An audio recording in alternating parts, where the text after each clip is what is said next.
Hello students, how are you all. I hope सभी अच्छे होंगे। तो आज मैं आपके सामने क्लास 8th का एसएसटी का जो सिलेबस है वो डिस्कस कर रही हूँ, जिसमें मैं आपको इम्पोर्टेंट चैप्टर्स और क्या क्या जो टॉपिक्स हैं वो इम्पोर्टेंट आपके साथ डिस्कस करूँगी, जो आपको हेल्प करेंगे। जो आपके फाइनल एग्ज़ाम है, जो T2 एग्ज़ाम्स होंगे क्लास 8th के, उसमें बच्चों को काफ़ी हेल्प करेंगी। एट द लास्ट मोमेंट में बच्चों ने स्टार्टिंग में कोई तैयारी नहीं की होती, तो एट द लास्ट टाइम उनको ये इम्पोर्टेंट चैप्टर भी अगर वो पढ़ लें तो उनको लास्ट में हेल्प हो जाता है। तो आई होप मेरे लिए जितना हो सकेगा उतना मैं आपको बेस्ट गाइड करूँगी। जो बच्चा पहली बार मेरी वीडियो को देख रहा है वो मेरे चैनल को सब्सक्राइब कीजिए और जितना हो सके उतना वीडियो को शेयर करो, ताकि बाकी बच्चे जो आपके क्लासमेट क्लास 8 के जितने भी हैं उनको हेल्प हो सकेगी।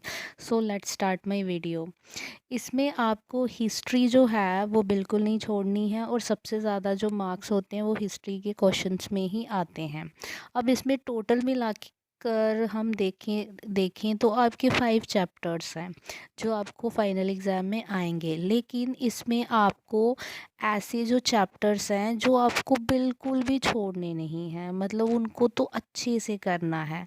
जैसे चैप्टर है the making of the national movement, that is 1870 to 1947। इसमें जितनी भी मूवमेंट्स हुई हैं उनका सबको आपको पता होना चाहिए, उसकी डेट्स भी अच्छे से। ठीक है, क्योंकि इसमें आपको short questions 1 marks 2 marks MCQs जो ज़्यादा आपको इसमें से पूछे जाते हैं, और लॉन्ग क्वेश्चंस आपको इसी में से आते हैं। इंडिया आफ्टर इंडिपेंडेंस, क्योंकि पहले जैसे हमारी इंडिया आज़ाद हुई उससे पहले क्या क्या नेशनल मूवमेंट्स हुई, जिसमें लोगों ने क्या क्या मतलब अच्छे से किया, जिससे हमारी इंडिया को एक इंडिपेंडेंट मिल सके या उनको आज़ादी मिल सके। और जब आज़ादी मिल गई उसके बाद इंडिया ने कैसे अपने आप को इम्प्रूव किया और कैसे आगे अपनी कंडीशन को, हर चीज़ को कैसे आगे लेकर गए, उसमें सारा कुछ इसमें बताया गया है। ठीक है, अब आपको पता है आप जेएनके के बच्चे हैं, जम्मू कश्मीर के बच्चे हैं, तो आपको थोड़ा बहुत जम्मू कश्मीर में है क्या है, कौन कौन से किंग्स थे उस टाइम, हिस्ट्री में उनकी क्या क्या हिस्ट्री रह चुकी है, हमारे जेएनके के कितने किंग्स थे, उन्होंने क्या क्या काम किया, कौन कौन सी एजुकेशन की, उसके रिलेटेड जो है वो आपका लास्ट चैप्टर है। तो ये 3 चैप्टर आपने लास्ट वाले अच्छे से करने हैं, जिनको आप छोड़ नहीं सकते हो। ठीक है, ऊपर वाले अगर कोई बच्चा नहीं कर पा रहा तो वो एट द एंड मूवमेंट में ये 3 अच्छे से करे डिटेल में, और बाकी ऊपर से आप छोड़ सकते हो। उसके बाद लास्ट में हरी सिंह का अच्छे से कर लो, करण सिंह कर लो। किंग्स तो आपने सारे करने हैं, बट जो मेन है वो मैंने आपको बता दिया। ठीक है, उसके बाद है ज्योग्राफी। ज्योग्राफी में ये भी एक स्कोरिंग है, इसमें भी अगर आपको मैप आ जाता है तो वो आपके लिए हेल्पफुल है, उसमें भी आपको मार्क्स अच्छे मिल जाएंगे। अब है ज्योग्राफी। ज्योग्राफी में आपने जो इम्पोर्टेंट चैप्टर्स हैं वो है एग्रीकल्चर। एग्रीकल्चर आपने पूरा अच्छे से करना है। उसके बाद है industries of Jammu and Kashmir and Ladakh. आप जम्मू में रहते हैं, जम्मू एंड कश्मीर और लद्दाख जो आपकी जेएनके स्टेट है उसमें कहाँ कहाँ इंडस्ट्रीज़ हैं, कौन कौन सी इंडस्ट्रीज़ हैं। जैसे लद्दाख में क्या होता है, कश्मीर में जैसे पश्मीना शॉल्स हो गए, अलग चीज़ें हो गई, जम्मू में कौन कौन सी इंडस्ट्रीज़ हैं, इसके बारे में आपको ऑलराउंड नॉलेज होनी चाहिए, जिस पे क्वेश्चन बनते हैं। जैसे कश्मीर में टूरिस्ट ज़्यादा हैं, ठीक है, लोग दूर दूर से आते हैं, तो उनको टूरिस्ट से ही पैसा मिलता है, ज़्यादा से ज़्यादा उनकी इनकम सोर्स वही है। ठीक है, उसके बाद है ह्यूमन रिसोर्सेज भी इम्पोर्टेंट हैं। ठीक है, अब है उसके बाद नेक्स्ट है सोशल एंड पॉलिटिकल लाइफ। अब देखो इसमें आपको जो इम्पोर्टेंट है दैट इज़ इंडियन कॉन्स्टिट्यूशन। अब देखो जो हमारा कॉन्स्टिट्यूशन है उसमें अब आर्टिकल्स तो बहुत ज़्यादा हैं, लेकिन आपने लिमिटेड पढ़ने हैं। जितने आपको इस चैप्टर में बताए हैं वो अच्छे से आपको आने चाहिए। एटलीस्ट हर एक आर्टिकल की 1 या 2 लाइन पढ़ो ही पढ़ो कि वो किसके ऊपर है।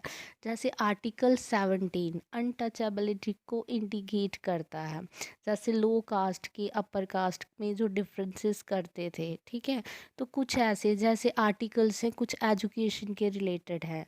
जैसे चाइल्ड है, जैसे हर बच्चे को राइट है, ठीक है, ताकि वो बच्चे मतलब एजुकेशन ले सकते हैं। जैसे गवर्नमेंट स्कूल्स को ओपन किया है, जिसमें कंपलसरी रखा है कि 6 से 14 साल तक बच्चा क्या है, एबल है एक गवर्नमेंट स्कूल में फ्री ऑफ कॉस्ट एजुकेशन को वो पढ़ सकता है। तो वो किसी एक आर्टिकल में आता है, उसके अकॉर्डिंगली गवर्नमेंट ने वो कॉन्स्टिट्यूशन में डाला है। क्यों डाला है?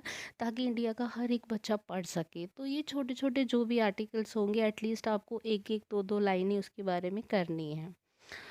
उसके बाद है, why do we need a parliament. हमें पार्लियामेंट क्यों चाहिए? पार्लियामेंट बच्चा इसलिए चाहिए होता है क्योंकि उसमें आर्टिकल्स मतलब एक्ट पास होते हैं, फिर उस पर इम्प्लीमेंट किया जाता है। लोग उसको अगर कहीं पे कोई मिस्टेक्स हैं या कोई अच्छे से प्रॉपरली वर्क नहीं हो रहा, तो हम उसको कैसे चेंज कर सकते हैं? कुछ ना कुछ, जैसे 370 एक्ट टूटा तो उसके बाद चेंजेस आई, तो ये सारी चीज़ें पार्लियामेंट उस चीज़ को देखता है। तो ये हमारे लिए ज़रूरी है। उसके बाद है अंडरस्टैंडिंग आवर क्रिमिनल जस्टिस। ये रहने दीजिए। अंडरस्टैंडिंग मॉरलाइजेशन जो है वो इम्पोर्टेंट है, ठीक है। उसके बाद है कन्फ्रक्टिंग, ये रहने दो। आप पब्लिक फैसिलिटीज़, ठीक है। इंडियन कॉन्स्टिट्यूशन अच्छे से कर लो, ओके। पब्लिक फैसिलिटीज़ को अच्छे से पढ़ लो, ठीक है। उसके बाद है क्रिम अंडरस्टैंडिंग ऑफ। ये 2 चैप्टर आपने अच्छे से करने हैं, बाकी बीच में आपकी मर्ज़ी है, आप करना चाहो तो कर सकते हो, ठीक है। और यही था ऑल राउंड आपका जो सिलेबस था, वो मैंने आपसे डिस्कस कर लिया। आई होप, मुझे लग रहा वीडियो ज़्यादा लंबी हो गई है, लेकिन अगर आप ज्योग्राफी और हिस्ट्री को अच्छे से पढ़ के जाते हो तो आप सेफ़ हो, आपके एसएसटी में अच्छे नंबर आ सकते हैं।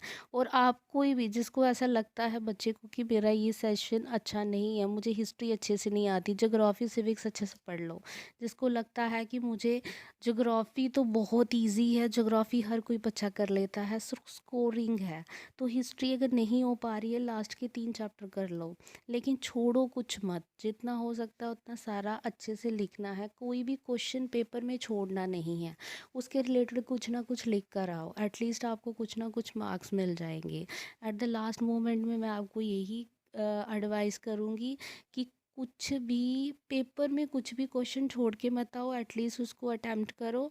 और एटलीस्ट जो इम्पोर्टेंट चैप्टर हैं उतना तो पढ़ो। अगर आप एट द लास्ट मोमेंट पूरे चैप्टर नहीं भी पढ़ के जा रहे हो, तो एटलीस्ट इम्पोर्टेंट पढ़ो, ताकि वो आपको हेल्प कर सके। That's all. Thank you. और जितना हो सके उतनी मेरी वीडियो को शेयर कीजिए और मेरे चैनल को सब्सक्राइब कीजिए। Thank you so much.